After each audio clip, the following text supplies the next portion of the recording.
여러분 안녕하세요. 오늘도 피해자가 오셨어요. 이번에는 캄보디아. 맞습니다. 2년 전에 횟수는 2년 전에 일어났던 일이고, 대략적으로 지출된 비용은 여성이 한국에 올 때까지 한국에 와서 잠깐 살면서 포함된 내용, 송금 요구한 거죠. 그 비용까지 대략 한 3천만 원 가까이 됐죠. 2,700 정도. 2,700 정도.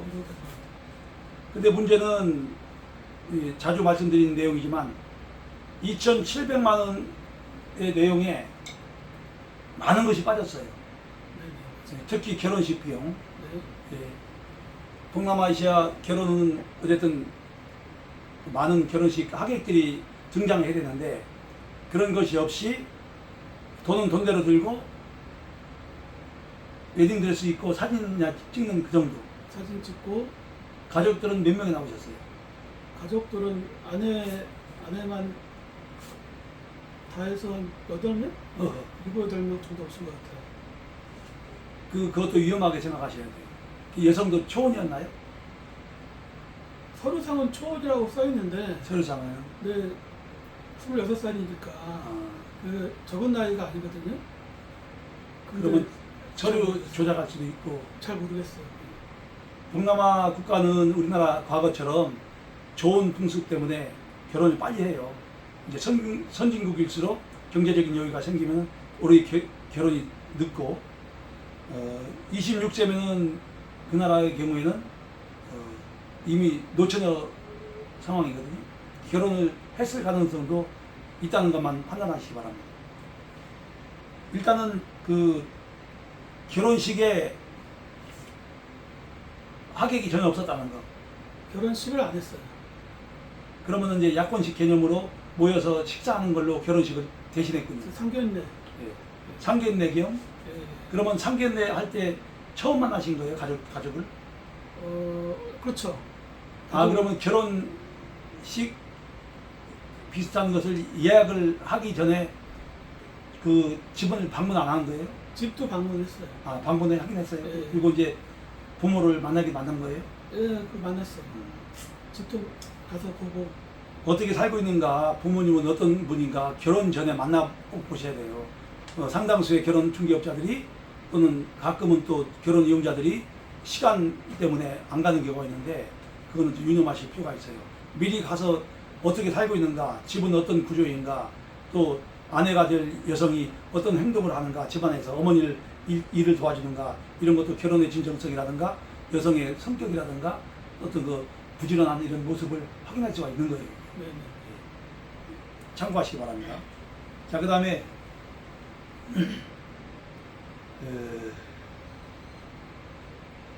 여성 사진을 본인이 선택을 했죠. 결혼 중개업자를 만나서. 처음에 선택은 제가 선택한 여성들은 내 와이프가 아니었어요. 근데 중개업자에서 그분들은 내가 나이가 많고 그래서 거부했다고 얘기하시더라고요. 선택한 여성들은 거부를 했으니까 내 프로필이나 이런 것들을 그쪽에 보내면은 여성들이 선택을 하면은 그 여성들 4명이 저한테 이제 사진이 오는 그런 구조였어요. 그 내용은 다시 말씀드리면은 남성분이 선택한 여성들은 단 한 여성 3, 4명 정도 되는데 그 여성들은 본인을 선택하지 않았다는 얘기죠. 그렇죠. 그리고 처음에. 이제 본인 사진 및 프로필을 제공했더니 중개업자가 본인을 좋아하는 여성이 있다. 네, 맞아요. 몇 명이나요? 4명 정도 4명 정도 있다. 보내주신 것 같아요. 그래서 그 여성들을 만나러 간 거죠. 아니, 그 4명을 다 만난 건 아니고요. 그 중에서 이제 한 명과 영상통화를 했어요. 내가 이제 프로필 보고 이 친구가 좀 착하고 되게 선하게 생겨가지고 이쁘고 그런 건 아니라 선하고 착하다 그래가지고 영상통화를 하게 된 거죠. 그러면 그 여성과 어찌됐든 영상통화를 하고서 결혼을 하기로 하고 간 거죠. 맞습니다. 그래서 결론적으로는 그 여성과 결혼한 거죠. 네, 그게 작년 24년 4월, 아, 25년 4월인가? 24년 4월입니다. 그 여성과의 만남과 결혼식이 이루어졌기 때문에 어찌됐든 결혼 중개업자의 상황에서는 조금이지만 결혼 간소화가 됐기 때문에 진행 비용이 이제 더 줄어든 거예요. 경제적 이득은 그 사람 조금 더 챙겼겠죠, 결혼업자는. 자, 그래서 이제 여기서 다음으로 넘어가자면은 본인이 결혼하기 마음을 먹고 국제결혼까지 하게 된 동기는 어쨌든 아까 아버님 얘기도 저하고 장시간 통화했고 대화했고 어머니 문제도 이제 치매 문제로 고생이 심하신데 저하고 똑같이 그런 문제로 빨리 어머니한테 손주라도 안겨드리고 싶어서 결혼하신 거잖아요. 맞습니다. 그렇지만 어쨌든 결론적으로는 그 여성이 한국에 왔으나 맞아요. 6개월 만에 고향에 가서 돌아오지 않고 이제 이대로 끝난 상태에서 혼인 무효 및 이혼을 하고 싶어 오신 거죠. 네, 맞습니다. 결론은 그렇게 났지만 그 중간 과정이 중요하기 때문에 잘 들어주세요. 그래서 그 여성의 주요 행동 말씀하신 내용과 장시간 또 대화를 했고 제가 자료를 좀 살펴봤고 그다음에 이제 수차례 통화를 한 내용을 복합적으로 해가지고 안내 말씀을 드리는 거니까 결혼을 하실 분들은 참고하셔서 혹시 이런 내용과 일치하는 내용이 나오면 즉각 대응을 해서 저에게 연락을 주시거나 그 방법을 찾아서 피해를 예방하시기 바랍니다. 자, 첫 번째 잠자리를 회피했죠. 네, 뭐 피곤하다 뭐하다 회피를 했어요. 네, 맞습니다. 회피했어요. 두 번째 무관심했죠, 남편하고. 관심이 없었어요. 결혼 전에는 관심이 좀 있었나요? 그때도 그냥 의무적으로 관심을 느낌상으로 의무적으로. 네, 느낌상으로. 그리고 한국 음식을 싫어하고 안 먹고 한국식을 안 먹어요. 예. 한국에 와서도 안 먹어요. 그리고 한국어 공부도 하지 않고 공부도 멀다고 안 가고. 그리고 남자들이 포함된 3자, 4자, 5자 통화를 하는데 다자간 통화를 하는데 다자간 영상통화. 영상 통화까지 했는데 영상통화예요. 그 속에 남자가 한 명 정도 있었나요? 2명 있었나요? 그 둘 있을 때도 있었고 남성이 2명. 네, 하나 있을 때도 있었고 여자끼리만 있을 때도 있었는데 중요한 거는 남자가 꼭 껴 있었어요. 그리고 이제 가사를 거부했고 가사는 거부했다기보다는 자발적으로 안 하더라고요. 자발적으로 내가 청소해라 뭐 설거지해라 이렇게 얘기를 하면은 하는데 본인이 먹은 것도 자기가 먹고 자기가 요리하고 그런 것도 바로바로 안 치우고 막 쌓아놓다가 나중에 내가 설거지하는 경우도 많았고 본인이 안 치워서 내가 설거지하는 경우도 많았고 본인이 스스로 할 때는 거의 막 다음날 설거지하는 경우도 있었고 그랬던 것 같아요. 이건 뭐 약간 외람된 얘기일 수도 있겠지만 그렇지는 않고요. 저 같은 경우는 제가 어머니를 모시고 또 모시기 전에도 집안일 청소 뭐 다 하거든요. 설거지 같은 경우는 세제가 아까우니까 오염되잖아요. 세제 많이 쓰면. 그러니까 좀 모아서 씻는 경우는 있어요. 근데 그게 좀 심할 정도는 아니고 근데 여기는 지금 말씀하신 거 보면은 약간 더 이제 심할 정도이기 때문에 문제가 될 수 있는 것이고 그리고 이제 옷 같은 거 세탁을 할 때도 자기 것만 빨고 남편 거 따로 빨고 그러니까 바구니가 따로 있는데 예. 자기 바구니가 따로 있어요. 세탁을 섞지 않고 자기 옷만 따로 바구니에 담아서 세탁을 많이 하더라고요. 나랑 따로 제 건 세탁 안 해주고 본인 것만 세탁을 하고. 그리고 결론적으로 이제 결혼하게 된 그 여성과 결혼을 하게 된 결심을 하고 하게 된 동기가 아기는 한 2명 정도 출산하고 싶다 해서 여성의 말을 믿고 결혼하신 거죠? 그 계기가 참 그런데 왜 제가 그렇게 생각을 했냐면은 어머니가 좀 아프셔가지고 나도 나이가 있다 보니까 그렇죠. 어머니한테 돌아가시기 전에 그 행복한 가족이나 아이를 보여주고 싶어가지고 그 친구를 선택하게 된 거예요. 쉽게 말해서 이제 행복한 가정을 이루고 싶었는데 아내의 생각은 달랐던 것 같아요. 처음 올 때부터, 아니, 오고 나서부터 사람이 좀 바뀌었어요. 어떻게 바뀌었냐면은, 한국에 대한 뭐 정서나 이해나 그런 것들은 생각을 안 했던 것 같아요. 그냥 본인이 하고 싶은 대로, 자고 싶은 대로, 자고 싶을 때 자고, 먹고 싶을 때 먹고, 일어나고 싶을 때 일어나고, 다 본인 생각대로만 했던 것 같아요. 여태까지.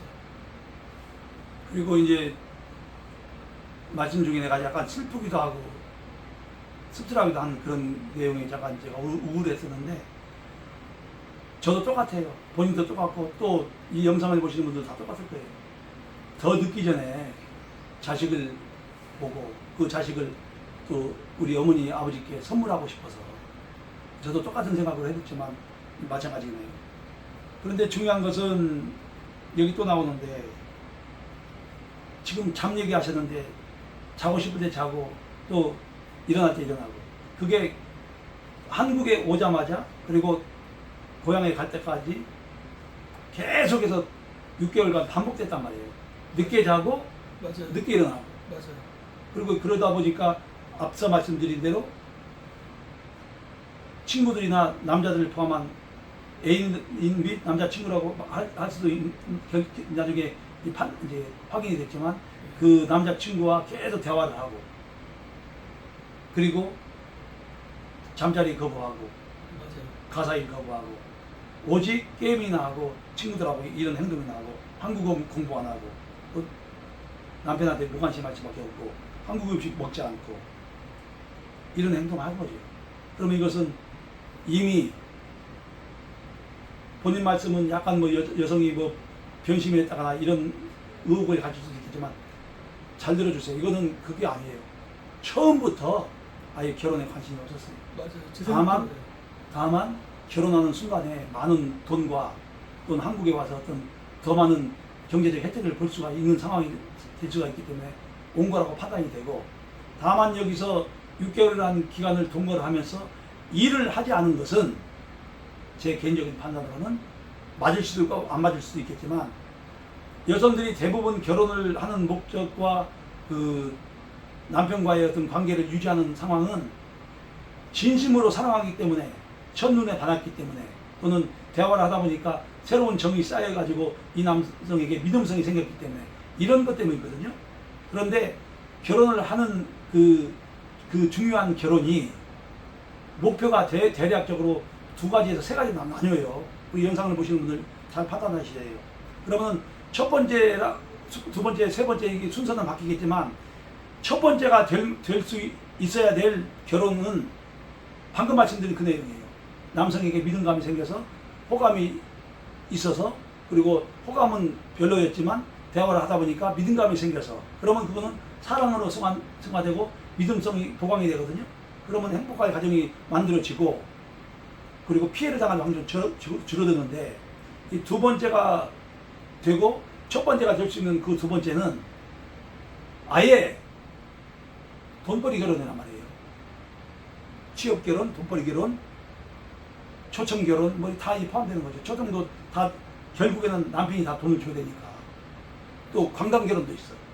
결혼에 해서 결혼 생활의 목적이 아니고 결혼을 해서 한국 관광이나 다녀오겠다. 또 쇼핑 결혼이라고 할 수 있는 거. 남편 돈으로 다 모든 것이 남편 돈으로 이루어집니다. 그러니까 이런 것으로 이루어지는 결혼이 좀 정상적인 결혼 생활이 아니죠. 될 수가 없는 것이죠. 그래서 지금 전처는 아직 이혼 안 했지만 그 여성은 그런 결혼을 한 것이라고 판단이 돼요. 그러면 돈벌이 결혼보다는 한국에 와서 6개월 만에 갔잖아요. 네, 맞아요. 그 이유는 설명을 드릴게요. 아까도 그 말씀 하셨어요. 왜 한국에 왔을까? 그 말씀 하셨잖아요. 네, 맞아요. 그것은 결혼업자 때문에 그런 거예요. 만약에 한국에 오지 않는다, 그러면 결혼 중개업자는 본인이 주신 돈 중에 어느 정도를 배상을 하거나 이득을 챙길 수가 없겠죠. 그리고 책임감을 인간적이나 법적으로 질 수밖에 없어요. 그것을 면책권을 받으려고 한국에 들어가서 1달이고 2달이고 살다가 가라. 그러면은 본인도 괜찮고 나도 괜찮다. 상당수의 결혼 중개업자들이 현지 마담을 통해서 그 결혼할 여성들에게 그런 걸 주입을 해요.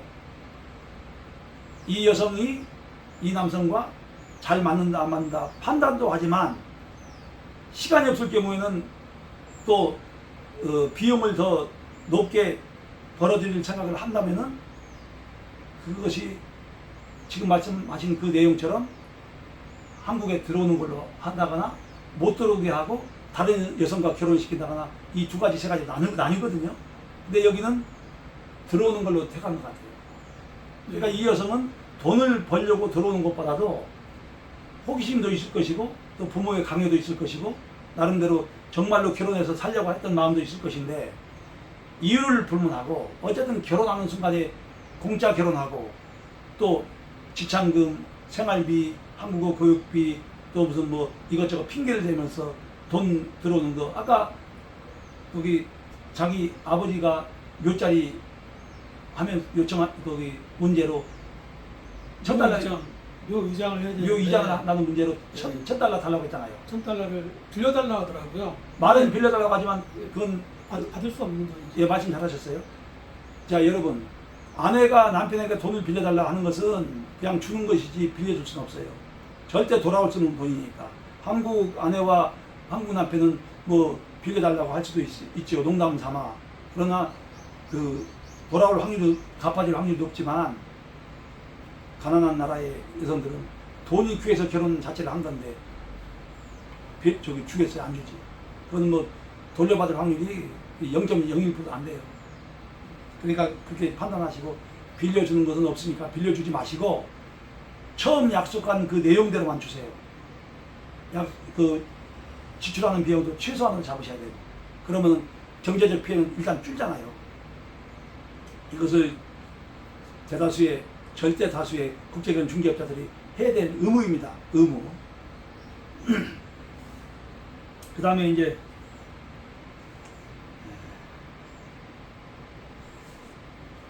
최고의 결론. 아까 말씀하신 대로 아기를 2명을 낳겠다고 해서 그나마 믿고서 결혼을 했지만 결혼하고 나서 갑자기 말을 바꿔서 2년 후에 아기를 낳겠다. 맞습니까? 그게 아내가 작년 10월 달에 들어왔는데 잠자리를 계속 거부하고 그래가지고 통역사를 통해서 물어본 적이 있었어요. 왜 도대체 왜 그러느냐? 그랬더니 아내가 통역사를 통해서 하는 얘기가 통역사가 하는 말이 자기는 신혼을 즐기고 싶고 예? 공부도 해야 되고 그래서 2년 후에 애를 낳고 싶다 그렇게 얘기를 하시는데 그때 그게 2주도 채 안 됐어요. 아내가 들어오고 2주도 채 안 돼서 그 말을 딱 들으니까 좀 하늘이 좀 무너지고 약간 좀 되게 벙찌더라고요. 그러니까 처음부터 만약에 아내가 결혼을 하고 뭐 애를 갖기 싫다고 얘기했었으면은 처음부터 이 사람을 안 했을 텐데 들어와서 그 얘기를 하고 잠자리를 멀리하고 개인 행동하고 뭐 결혼을 위해서 들어온 것 같지 않은 행동을 많이 하니까 그때 좀 당황스럽고 많이 막 주변 사람들도 많이 물어보고 하는데 어려서 그렇다 뭐해서 그렇다고 그런 얘기들을 많이 하긴 하는데 제 생각으로는 결혼 자체가 이 친구는 그리고 이빨이 되게 안 좋아요. 치아가 안 좋아서 임플란트를 3개 했는데 그것도 한 2,300 정도 들었거든요. 그 금액도 그렇고 아마 관광이나 뭐 병원 치료나 뭐 이런 것들을 목적으로 해서 다음을 목적으로 잠자리를 안 하고 그러지 않았을까 그런 생각이 많이 들었었어요. 그렇잖아요. 그 말씀 하시니까 이제 하나 빠진 게 그거예요. 치료 결혼. 이제 치료를 하려고 결혼한 거예요. 죽을 병이 걸린 것을 그 나라에서는 돈이 없으니까 힘들거든요.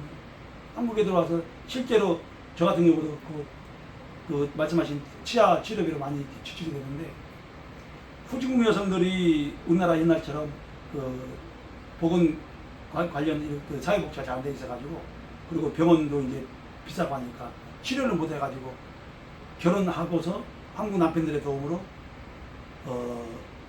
국민의 배우자 여성들뿐만 아니고 그 장인 장모라든가 그 가족들도 많이 치료를 한국 남편의 도움으로 하고 가요. 그렇기 때문에 그런 내용도 참고하셔야 돼요. 결론적으로 그런 목적으로 지금 판단하신 것처럼 들어온 거예요. 그리고 그 와중에 중개업자는 자기가 여성의 한국에 입국하는 동시에 자기의 면책권이 완성되기 때문에 입국시킨 거고, 그렇게 생각하시는 것 같아요. 맞아요. 그리고 이제 6개월이라는 기간을 사는 기간은 본인이 어찌됐든 계속 생활비도 보내주고, 그 와중에 이 여성은 아까 말씀하신 대로 몇 자리를 이전하느니 뭐하느니 하면서 계속 돈 요구하는 명분거리가 생기고, 그러면서 이 여자는 다시 한국에서 살 마음 자체가 없기 때문에 고향에 돌아가서 아까 말씀하신 대로 다자간의 통화에서 확인된 그 남자와 만나가지고 그 사진을, 영상을 또 보내주셨다고 하셨죠. 저희가 지금 농장에서 일하고 있다고 사진을 보냈는데, 동영상을 보냈는데 아무 적이 없어요. 이 남자가 누군지도 안 써놓고 왜 이 남자를 보낸지도 그것도 안 써놨어요. 누군지도. 그래서 한번 생각을 해봤더니 다자간 통화할 때 봤던 얼굴인 것 같아가지고 나중에는 한번 물어봤어요. 물어본 게 아니라 내가 마지막에는 너 이 남자 만나서 잘 살아라 이렇게 얘기를 하니까 그래서 응 하고 답장을 보내고 그게 끝이에요. 한마디로 잔인한 여자예요. 잔인한 거라고. 자기를 이렇게 치아 치료에 그 나라 그 경제적 수준으로 수백만 원 상당의 치아를 하겠어요? 그리고 공짜 결혼했지. 오히려 공짜 결혼이 아니고 이거는 그 사업이나 마찬가지예요. 돈을 버는 결혼 사업이라고. 결혼하는 동시에 취장금 받았지. 그 많은 그 식사, 여행, 그 결혼식 다 공짜로 했잖아요. 한국 오는 항공비, 또 그가 가는 항공비, 예? 다 저기 남편한테 드린 거 아닙니까? 예? 그리고 그것만 있나요? 그 고가의 160만 원 상당 애플 폰. 핸드폰도 사줬고, 그리고 아내가 들어오면은 국제 결혼을 들어오면 다 마찬가지일 거예요. 옷이 없어요. 의류비만 또 수백만 원을 한 1, 200 정도 든 것 같아요. 왜냐면 겨울옷 사지, 또 여름옷 사지 하니까 뭐 속옷 사지, 뭐 전부 다 사줘야 되거든요. 사줬는데 그거 모든 걸 다 가지고 갔잖아요. 근데 다 가져지는 않더라고요. 아, 제가 캐리어 두 개 정도를 겨울 거는 필요가 없으니까 놓고 간 그건 거예요. 그거 놓고 가고 조금 남겨놨어요. 본인도 뭐 무슨 생각인지 모르겠는데 조금 남겨놨더라고요. 그래서 이제 결론적으로는 잠자리 횟수가 월 5회. 그 정도 되는 거예요. 이건 뭐 이렇게 남성들 입장에서는 좀 스트레스가 많이 쌓일 거예요. 왜냐하면 사랑하는 아내와 맞아요. 신혼임에도 불구하고 그걸 못했다는 거.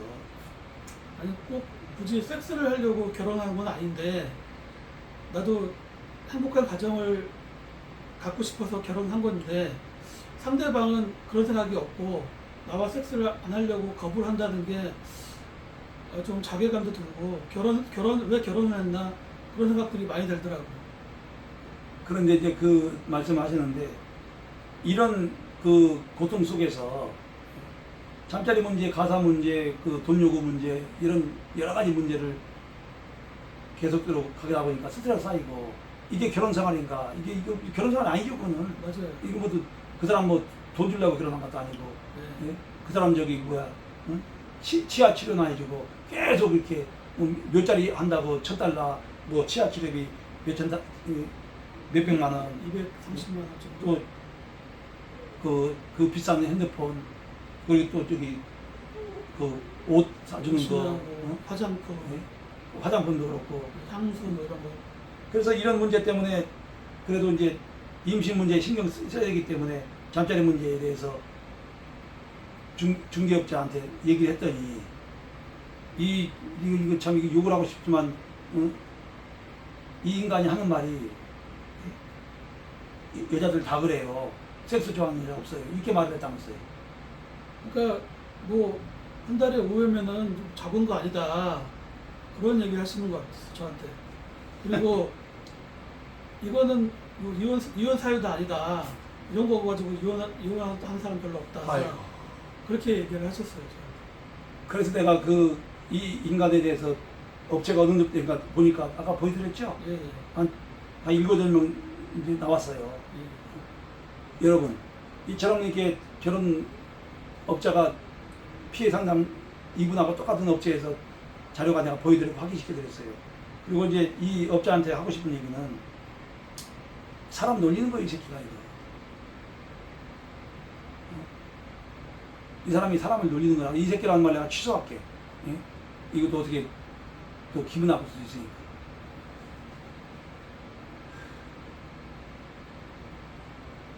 잠자리 뭐 자꾸 논해서 미안하지만 잠자리 한 달에 5회는 그 5회는 하루에도 5회를 하는 사람도 있어요. 서로가 좋으면 신혼 때는 특히 그거는 사랑의 결정체라고 하는 거예요.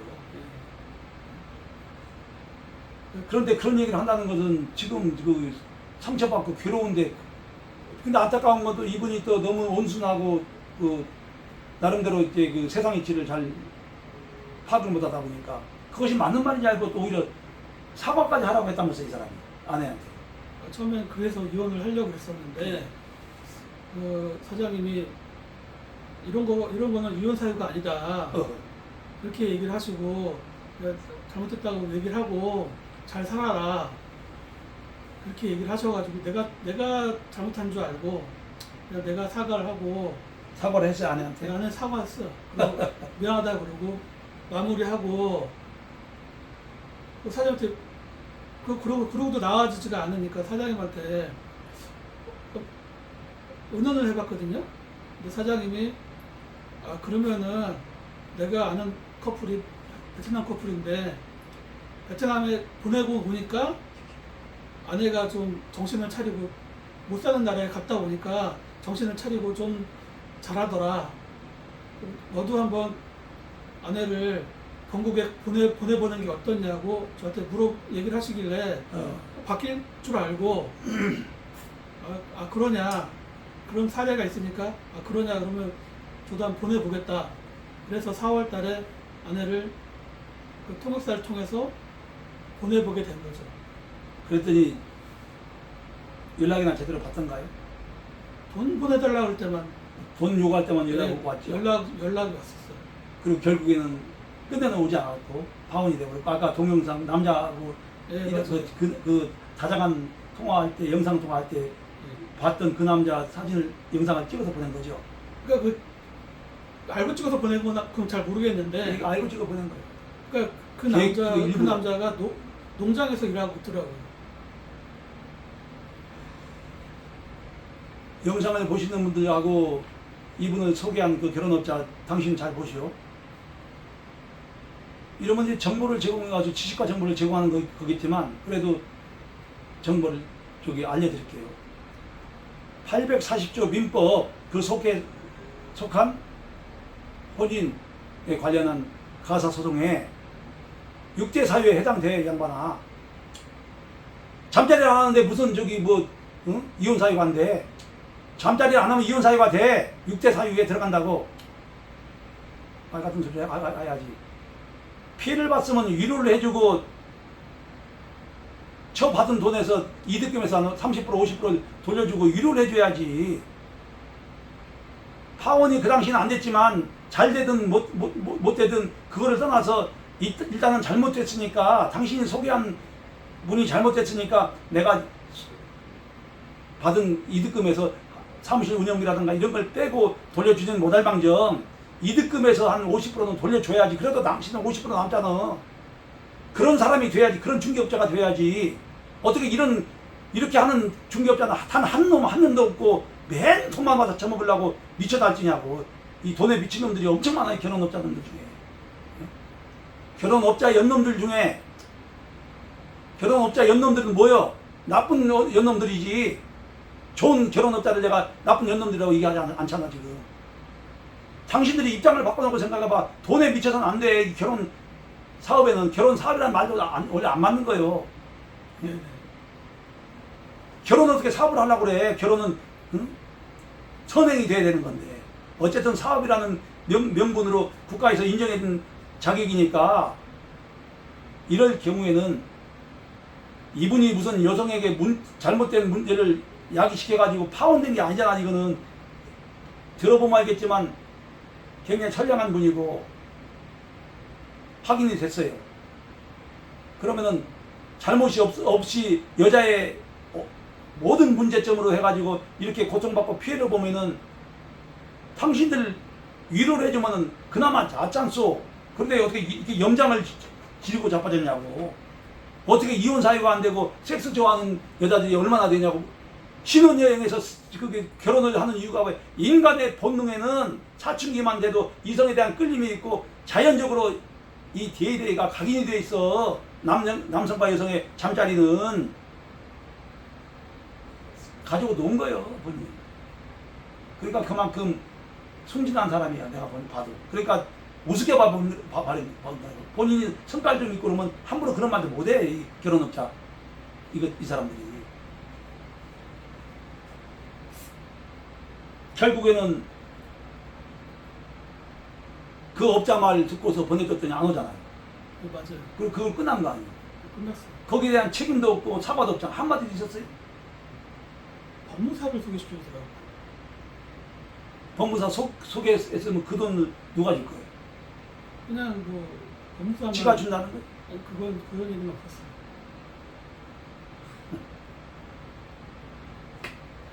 그러면 그 비용은 또 손해보는 거예요. 그렇겠죠. 다행히 저와 연결돼서 돈 한 푼 안 드리고 내가 도와드릴 거지만 결혼 이용자 여러분 그리고 지금 다문화 가정을 이루고 사시는 분들이 굉장히 중요시 할 게 뭐냐면은 이것은 국제결혼은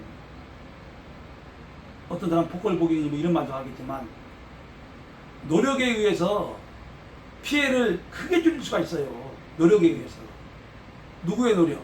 중개업자의 노력도 있고 통역의 노력도 있고 여성의 노력도 있고 남성의 노력도 있고 국제결혼에 관련한 모든 분들의 노력이란 말이에요.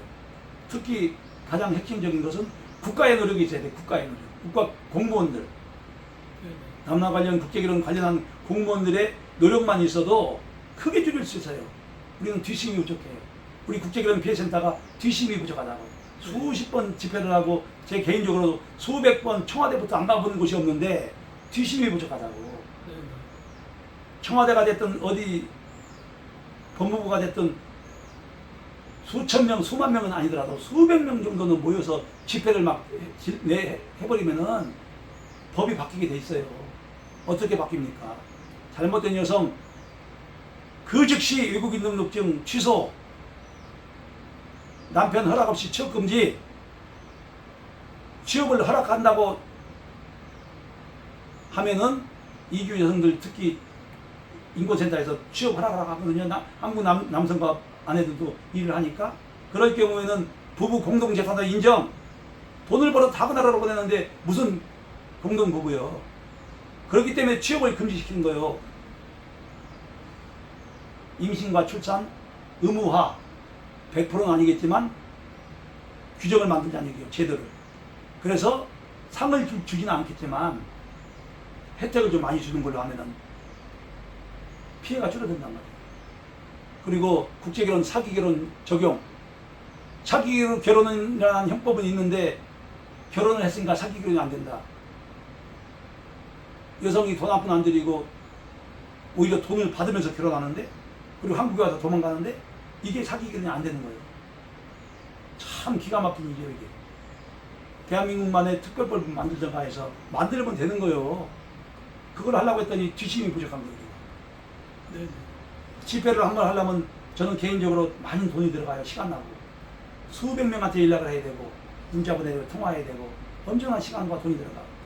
현수막 만들어야 되지. 관련 자료 만들어야 되지. 또 기가 막힌 현실은 안 나와. 집회에 안 나와. 와이프랑 나이 차이가 많아서 안 나오고 몸이 아파서 안 나오고 거리가 멀어서 안 나오고. 그럼 나는 몸이 안 아픈가? 나는 치매 어머니 안 모시고 있나? 그러면 부산, 대구, 전국을 내가 다니면서 내 차에 회원들 모집하면 저기 많게는 13명까지 모시고 집회를 나가는데 그거 다 돈 아니에요? 개인 돈이요. 맞아요. 안 나와. 나오시는 분들은 제 개인적으로 도와주시는 분들이니까 안 나오면 도움 못 받을까봐 나오시는 거예요. 이러니까 안 바뀌는 거예요. 그래서 법이 문제니 뭐니 떠들고 앉아있는 분들 말로는 소용없어요. 행동하지 않으면은 법은 안 바뀌어요. 슬프고 안타깝고 화가 나고 그래요. 이런 얘기 할 때마다. 결국에는 어찌됐든 6개월간 결론적으로 똑같은 행동을 반복하면서 결혼 중개업자가 고향에 보내주고 갔다 오면 또 변화수가 있다 해가지고 보내줬더니 안 오고 끝났단 말이에요. 네, 맞아요. 추측컨대 이게 욕을 좀 하고 싶은데 이자는 본인의 심성을 알고 있어요. 그리고 여자와 이미 사전에 합작한 내용대로 너 가서 한국 구경도 하고 한 6개월만 살다가 돌아와라. 내가 보내줄게. 해가지고 본인의 심성을 알기 때문에 보내줘라 해가지고 이게 아니라 직접 보내준 거고 여자는 아 약속을 사장이 잘 지키는구나 하고서 간 거고 사장은 이제 6개월을 살았으니까 우리 본인이 이 사람을 이 업자를 상대로 손해배상을 소송을 할 거예요? 뭘 할 거예요? 해당이 안 되거든 법적으로. 그것을 이용이란 말도 지긋지긋해. 악용을 하지 않았나 싶어요. 한마디로 이 영상을 보시는 분들은 오늘 협조해 주셔서 고맙고 이분이 하신 말씀과 겪은 내용을 여러분도 겪을 수가 있어요. 그럼 어떡할 거예요? 어떻게 대책을 세울 거냐고. 모르는데 이제 오늘 알게 됐죠? 그러면 잘 활용해서 피해를 안 당하시기 바랍니다. 자, 마무리를 할게요.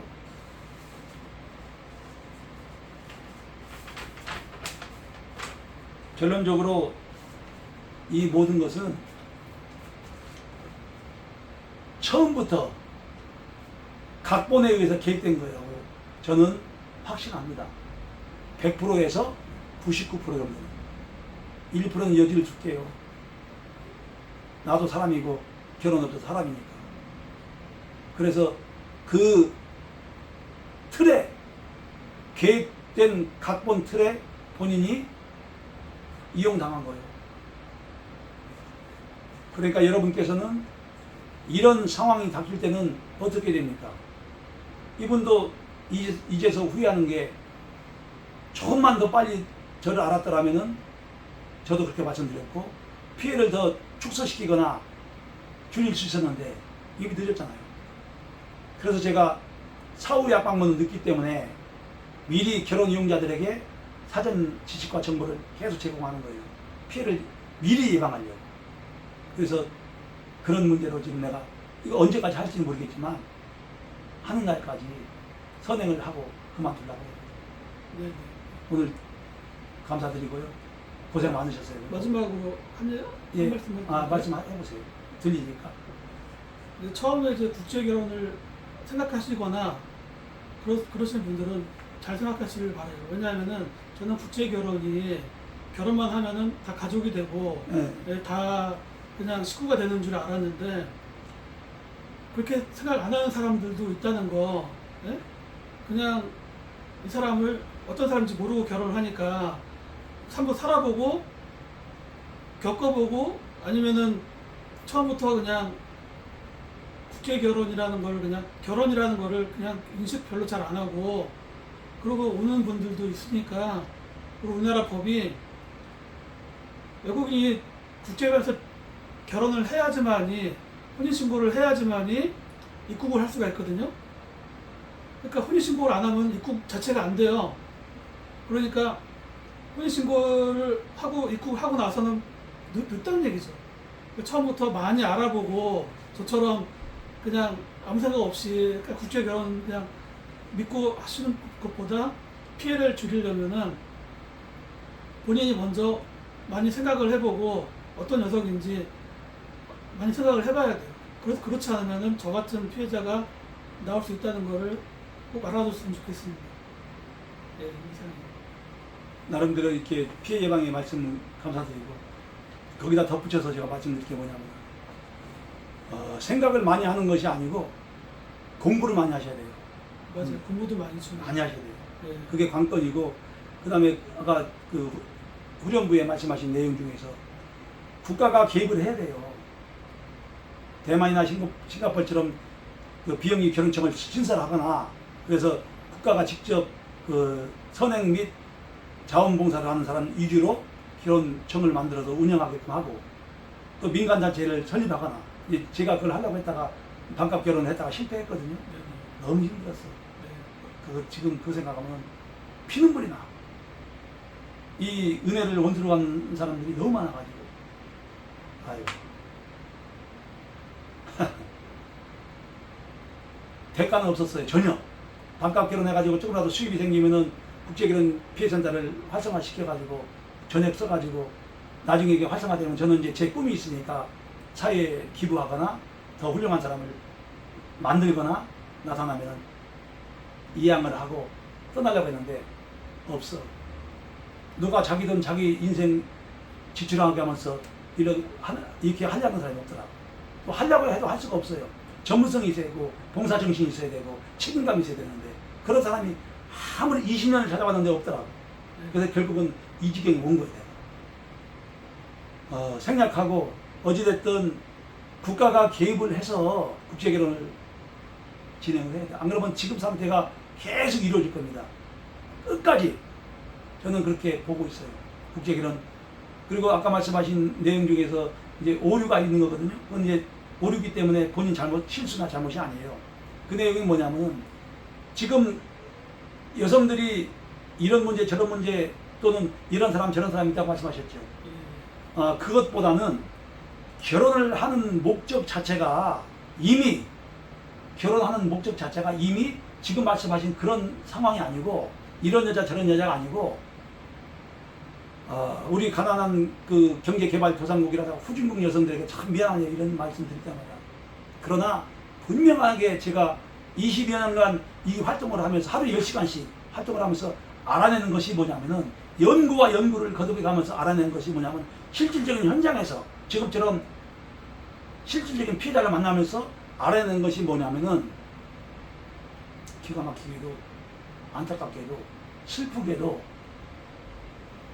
저도 가난을 겪어봤지만 가난 때문에 결혼하더라. 결론은 경제적인 도움 및 돈을 벌려고 결혼을 하더라. 확실한 결론으로는 결혼을 위한 결혼이 아니고 돈, 경제적 초청, 반지, 팔찌, 지참금 이런 모든 경제적인 도움을 또는 편취를 나쁜 말로는 착취를 위해서 결혼을 하더라. 이게 결론이더라고. 너무 안타까운 거예요. 그 중에 이게 이제 더 큰 관건이 될 수 있겠지만 그 중에 내가 이 남자하고 결혼하려고 마음은 먹지 않았는데 살아보니까 돈을 벌고 고향으로 가려고 했는데 살아보니까 너무나 인간적이고 잘해주고 평생 나만을 사랑해줄 것 같다 해서 마음이 변화가 돼가지고 사는 사람도 있어요. 그런 여성도 있는데 또한 안타깝게도 매우 드물더라.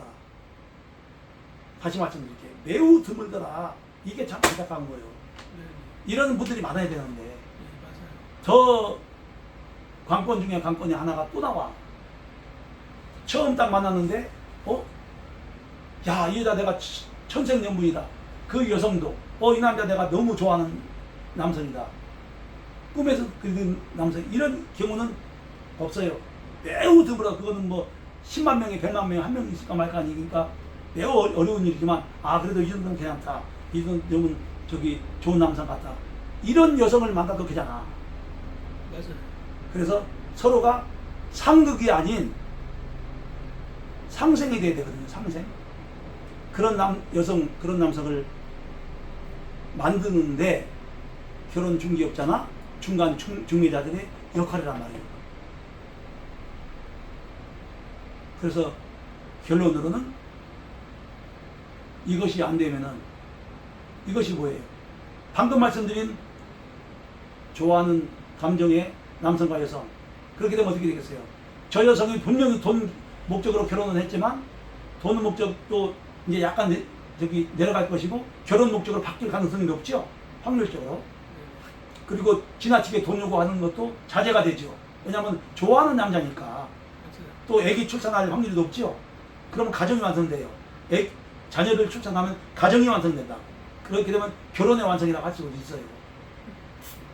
그래서 여러분께서도 이걸 명심하셔서 오늘 영상을 마칠 거니까 잘 참고하셔서